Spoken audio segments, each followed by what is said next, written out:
നമസ്കാരം, പുതിയൊരു വീഡിയോയിലേക്ക് എല്ലാവർക്കും സ്വാഗതം. ആസിഫ് അലി, വിജയരാഘവൻ, അപർണ ബാലമുരളി തുടങ്ങിയ കേന്ദ്ര കഥാപാത്രങ്ങളെ അഭിനയിച്ച ഏറ്റവും പുതിയ ചിത്രമാണ് കിഷ്കിന്ധാകാന്ഡം. സിനിമ ഇന്നാണ് എനിക്ക് തിയേറ്ററിൽ പോയി കാണാൻ കഴിഞ്ഞത്. അപ്പോൾ സിനിമയെക്കുറിച്ച് എൻ്റെ വ്യക്തിപരമായ അഭിപ്രായം നിങ്ങളുമായി ഷെയർ ചെയ്യാം. അതിനു മുമ്പ് എൻ്റെ ചാനൽ ആദ്യമായിട്ട് കാണുന്നവരുണ്ടെങ്കിൽ സബ്സ്ക്രൈബ് ചെയ്ത് പരിഗണിക്കുക. അപ്പോൾ വൈകാതെ തന്നെ വീഡിയോയിലേക്ക് കിടക്കാം. ഈ സിനിമ ഒരു ത്രില്ലർ സിനിമയാണ്. ഈ സിനിമയിൽ വ്യത്യസ്തമായൊരു സ്ക്രിപ്റ്റ് തന്നെയാണ് ഉപയോഗിച്ചിരിക്കുന്നത്. അതിൽ നിന്നും ഏറ്റവും പോസിറ്റീവായിട്ട് തോന്നിയിട്ടുള്ളത് വിജയരാഘവൻ എന്ന നടൻ്റെ അഭിനയ മികവ് തന്നെയാണ്. ഓർമ്മ നഷ്ടപ്പെട്ട ഒരു 70 വയസ്സുകാരൻ്റെ കഥാപാത്രമാണ് അദ്ദേഹം ഈ സിനിമയിൽ ചെയ്യുന്നത്. ആസിഫ് അലിയുടെ പിതാവിൻ്റെ വേഷമാണ് ആ വേഷം. അത് വളരെ ഗംഭീരമായിട്ട് അദ്ദേഹം കൈകാര്യം ചെയ്തിട്ടുണ്ട്. ഒരു ബിഗ് സല്യൂട്ട് അദ്ദേഹം ഈ കഥാപാത്രത്തിൽ നിന്നും അർഹിക്കുന്നുണ്ട്. പിന്നെ ആസിഫ് അലിയുടെ കഥാപാത്രം സിനിമയുടെ ക്ലൈമാക്സിലേക്ക് കിടക്കുമ്പോൾ കുറച്ച് സെൻറ്റിമെൻ്റൽ ഒരു സീനുണ്ട്. അത് വളരെ നാച്ചുറലായിട്ട് അദ്ദേഹം കൈകാര്യം ചെയ്തിട്ടുണ്ട്. അവിടെയും അദ്ദേഹം ഒരു കയ്യടി അർഹിക്കുന്നുണ്ട്.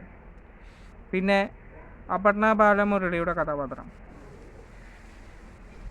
ആസിഫ് അലിയുടെ ഭാര്യയുടെ വേഷമാണ് അദ്ദേഹം അവർ കൈകാര്യം ചെയ്യുന്നത്.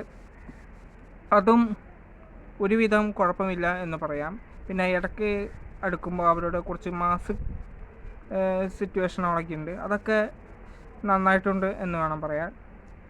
പിന്നെ സിനിമയിൽ മറ്റു കഥാപാത്രങ്ങൾ അശോകൻ എന്ന നടൻ്റെ ഒരു കഥാപാത്രമുണ്ട്. അതോടൊപ്പം ജഗദീഷിൻ്റെ കഥാപാത്രം അതും എടുത്തു പറയേണ്ട ഒരു കാര്യം തന്നെയാണ്. ഞാൻ മുമ്പും പറഞ്ഞിട്ടുണ്ട്, ഈ അടുത്ത കാലത്ത് ഇറങ്ങിയ അദ്ദേഹം അഭിനയിച്ച സിനിമകളിൽ വളരെ ഗംഭീരമായിട്ടാണ് അദ്ദേഹം കൈകാര്യം ചെയ്തിട്ടുള്ളത്. ഇവിടെയും അതിനൊരു മാറ്റം സംഭവിച്ചിട്ടില്ല. നന്നായിട്ട് തന്നെ അദ്ദേഹം കൈകാര്യം ചെയ്തിട്ടുണ്ട്. പിന്നെ സിനിമയുടെ സ്ക്രിപ്റ്റ് ഞാൻ നേരത്തെ പറഞ്ഞു, വളരെ ഗംഭീരമായ ഒരു സ്ക്രിപ്റ്റ് തന്നെയാണ് സിനിമയ്ക്ക് ഉള്ളത്. മൊത്തമായി പറഞ്ഞാൽ ഈ ഓണം ഫാമിലിക്കായിട്ട് കാണാൻ പറ്റിയ ഒരു സിനിമയാണ് ഈ സിനിമ. അപ്പോൾ ഓണത്തിനിറങ്ങിയ 2 സിനിമകളാണ് ഞാൻ ഇപ്പോൾ തിയേറ്ററിൽ പോയി കണ്ടത്. AR-റാമും കിഷ്കിന്ധാകാന്ഡവും. 2 സിനിമകളും ഓണക്കാലത്ത് അടിച്ചു പൊളിക്കാൻ പറ്റിയ സിനിമകളാണ്. അപ്പോൾ ഇത്രയൊക്കെയാണ് എനിക്ക് ഈ സിനിമയെക്കുറിച്ച് പറയാനുള്ളത്. അപ്പോൾ സിനിമ കണ്ടിട്ടുള്ള അഭിപ്രായം താഴെ കമൻറ്റ് ചെയ്യുക. അപ്പോൾ മറ്റൊരു വീഡിയോയുമായി നമുക്ക് വീണ്ടും കാണാം. അതുവരേക്കും ബൈ.